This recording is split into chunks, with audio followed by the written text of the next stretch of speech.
Budget को लेकर देश में चर्चा चल रही है और ख़ासतौर से शिक्षा को लेकर लोगों की बहुत उम्मीदें हैं सरकार से। एक तो ये है कि अगर हम पिछले सालों में देखें तो शिक्षा के बजट में कोई ख़ास बढ़ोतरी नहीं देखी गई है। अगर हमको विकसित भारत बनना है तो किसी गांव में, किसी शहर में जो सबसे शानदार बिल्डिंग होनी चाहिए वो स्कूल की बिल्डिंग होनी चाहिए।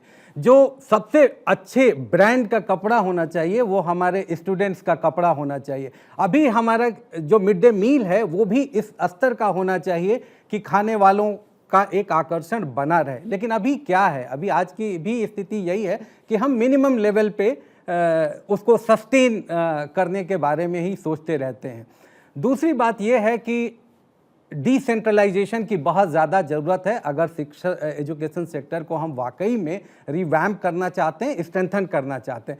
क्योंकि बच्चे तो पूरे देश के हैं, किस स्टेट में किसकी सरकार है, किसकी नहीं है, सेंटर में किसकी है, किसकी नहीं है। एजुकेशन पॉलिसीज़ तो एक लीनियर फॉर्म में चलना चाहिए, क्योंकि सरकारें तो बदलती रहेंगी, आती रहेंगी, जाती रहेंगी, लेकिन देश के बच्चे तो इसी की पूंजी हैं, इसी देश की पूंजी हैं, इसी देश के मानव संसाधन बनेंगे, इसी देश की इकोनॉमी में कंट्रीब्यूट करेंगे। जब NEP 2020 लॉन्च किया गया तब भी ये कहा गया कि शिक्षा के लिए 6% GDP का दिया जाएगा, लेकिन उसके बाद भी वो फलीभूत होता नहीं दिखा। और अभी भी जो शिक्षा का बजट है, ओवरऑल बजट, वो GDP के 3% से अधिक नहीं है। उसमें भी अगर हम स्पेसिफिकली अगर रिसर्च की बात करें तो NEP 2020 में भी रिसर्च फाउंडेशन की बात कही गई और उसके लिए 50,000 करोड़ रुपए देने की बात कही गई थी। लेकिन अभी भी अगर आप देखें तो रिसर्च का जो बजट है वो 0.71% से अधिक नहीं है। अगर आप पिछले सालों के डेटा उठा के देख लीजिए तो सरकारी स्कूल लगातार बंद हो रहे हैं, प्राइवेट स्कूल लगातार बढ़ रहे हैं। आखिर ये इनइक्वालिटी क्यों हो रही है? और वही हायर एजुकेशन में भी रिफ्लेक्ट हो रहा है। अब प्राइवेट यूनिवर्सिटीज़ तेज़ी से खुल रही हैं और आप बहुत सारे यूनिवर्सिटीज़ में चले जाइए, कॉलेजेस में चले जाइए। मैं पब्लिक सेक्टर की बात कर रहा हूँ, आपको वहाँ पे टीचर स्टूडेंट रेशियो उठा के देख लीजिए।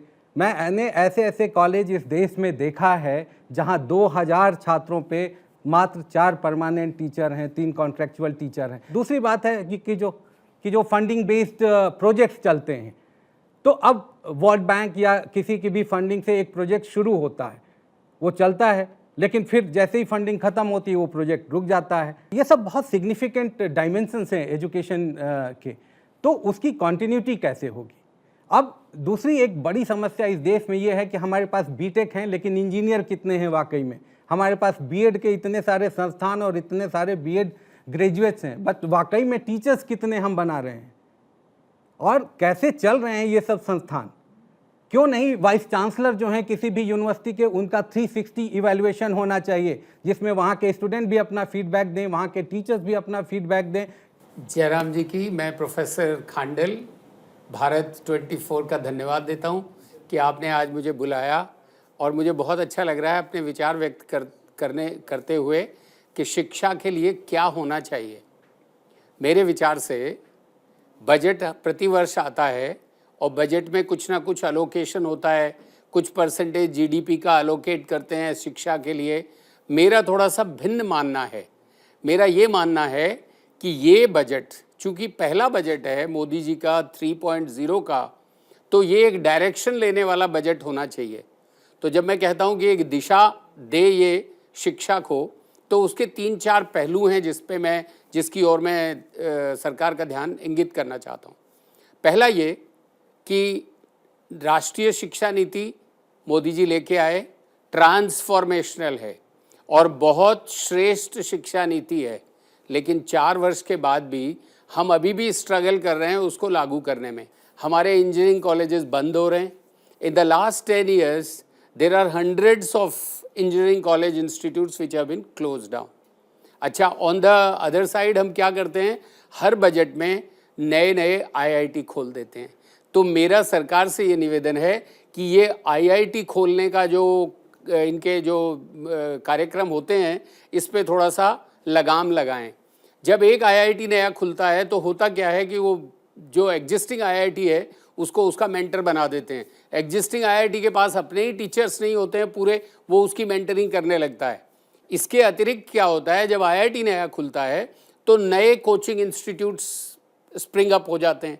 नई शिक्षा नीति ये कहती है कि हमारी शिक्षा ऐसी हो जिसमें कोचिंग की आवश्यकता ही ना हो। फोकस इस बात पे हो कि हम अधिक से अधिक बच्चों को हायर डिग्री में एडमिशन लेने के लिए प्रेरित करें। 25 लाख बच्चे बैठते हैं, सीट्स हैं 1 लाख नीट में। आप देखिए जेईई में 15 लाख बच्चे बैठते हैं, सीट्स हैं 50,000। 15 लाख इंजीनियर हम प्रोड्यूस करते हैं प्राइवेट इंस्टीट्यूट से, लेकिन जो गवर्नमेंट इंस्टीट्यूट्स हैं आईआईटी एनआईटी, उससे हम 50,000 करते हैं। लेकिन जब फंड की बात आती है तो 90% of the fund goes to those institutes where only 50,000 students are produced, only central universities are given the grants. और मोदी जी से ही हमको आशा है, मोदी जी ही ये कर सकते हैं। इसीलिए मैं ये बातें उठाने के लिए आज यहाँ आया हूँ कि थोड़ा डिफरेंट करें। जो रूटीन कुछ पैसा बढ़ा दिया, कुछ नए आईआईटी, इससे शिक्षा नीति, ये जो शिक्षा को लाभ नहीं होने वाला है। आप देखिए, आपने एनटीए स्थापित किया 2017 में किया, ऑलमोस्ट 3 साल पहले जब ये आपका नई शिक्षा नीति आई। नई शिक्षा नीति में लिखा है कि कोई भी कोचिंग से बच्चे ना आए कंपटीशन के लिए, लेकिन जैसे ही एनटीए आया कोचिंग इंस्टीट्यूट्स की संख्या बढ़ गई। आज का बच्चा अध्यापक बनना ही नहीं चाहता। आप पूछिए उससे क्या बनना चाहता है, वो आईएएस बनना चाहता है, वो फॉरेस्ट ऑफिसर, बैंक ऑफिसर, वो ये नहीं कहता मुझे टीचर बनना है। क्यों? क्योंकि टीचर का कोई भविष्य ही नहीं है। तो मेरे विचार से सरकार को एक ऐसी स्कीम लानी चाहिए जैसे IAS, revenue services, railway services, ऐसे ही टीचिंग सर्विसेज इंट्रोड्यूस करनी चाहिए, जिससे बच्चा 10वीं से ही कहने लगे कि मुझे टीचर बनना है। तो मेरे ये विचार हैं। और हेल्थ के लिए मैं निवेदन करता हूँ कि हमारे कुलीग डॉक्टर चावला जी बताएंगे कि उनके क्या विचार हैं हेल्थ के ऊपर। मेरा नाम डॉक्टर नरेश चावला है। मैं दिल्ली मेडिकल काउंसिल का वाइस प्रेसिडेंट हूँ।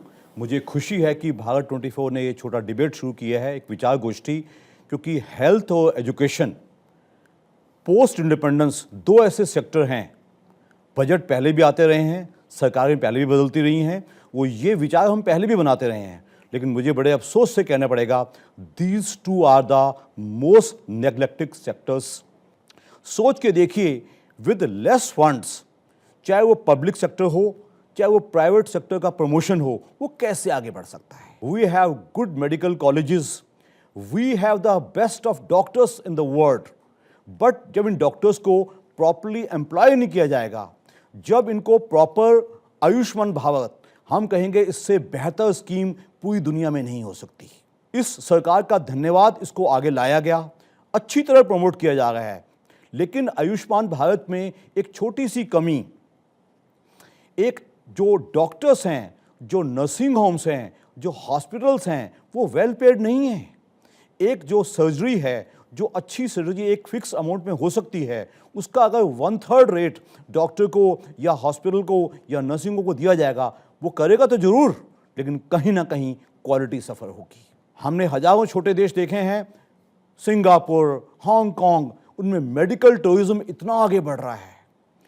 दुनिया भर के लोग वहाँ आते हैं, अपने हेल्थ के लिए अपनी प्रोसीजर करवाते हैं, देश में घूमते हैं, देश को अच्छा खासा फॉरेन एक्सचेंज मिलता है। मैं समझता हूँ आने वाला हिंदुस्तान, आने वाला भारत एक बहुत अच्छा मेडिकल टूरिज्म हब बन सकता है, लेकिन ये तब बनेगा जब मेरी सरकार हेल्थ सेक्टर पे लोगों को बढ़ावा देगी, लोगों का स्वास्थ्य बेहतर होगा, लोग बीमारियों से सफ़र नहीं करेंगे। पहले हमारे देश में इन्फेक्शस बीमारियां ज़्यादा होती थी, अब हम देख रहे हैं नॉन कम्युनिकेबल डिसीजेज़, जिसको कि हम लाइफस्टाइल डिजीज़ होती हैं, जो कि बेसिकली पहले वेस्टर्न वर्ल्ड में होती थी, वो भी ज़्यादा होना शुरू हो गई हैं।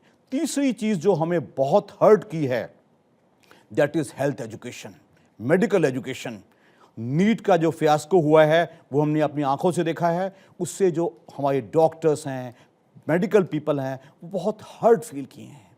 इसको अच्छे से रेगुलेट किया जाए। गांव-गांव में, छोटे से छोटे कस्बे में अगर प्राइमरी हेल्थ सेंटर्स, सब सेंटर्स अच्छे से काम करें, तो जो देश का जो विकास हो रहा है उसका फ़ायदा हर कोने में मिलेगा, एक इंक्लूसिव ग्रोथ होगी। और जो हम उम्मीद करते हैं इस सरकार से, वो आने वाली सरकारों से, कि मेरा देश महान बने, वो सिर्फ नाम का महान नहीं बनेगा, वो एक्चुअली में महान बनेगा। आज तक हम जो एलोकेशन है वो हेल्थ एलोकेशन 1% से आगे पीछे घूम रहे हैं, इससे काम नहीं चलेगा। मेरे विचार में it should be raised in this rate only up to at least 2 to 2.5%। वो आने वाले सालों में ये बढ़ावा दिया जाए। इसी उम्मीद पे हम उम्मीद करते हैं कि हम एक हेल्दी इंडिया बनेंगे और उसके बाद ही हम कुछ सोचते हैं कि हम एक सुपर पावर बन पाएंगे।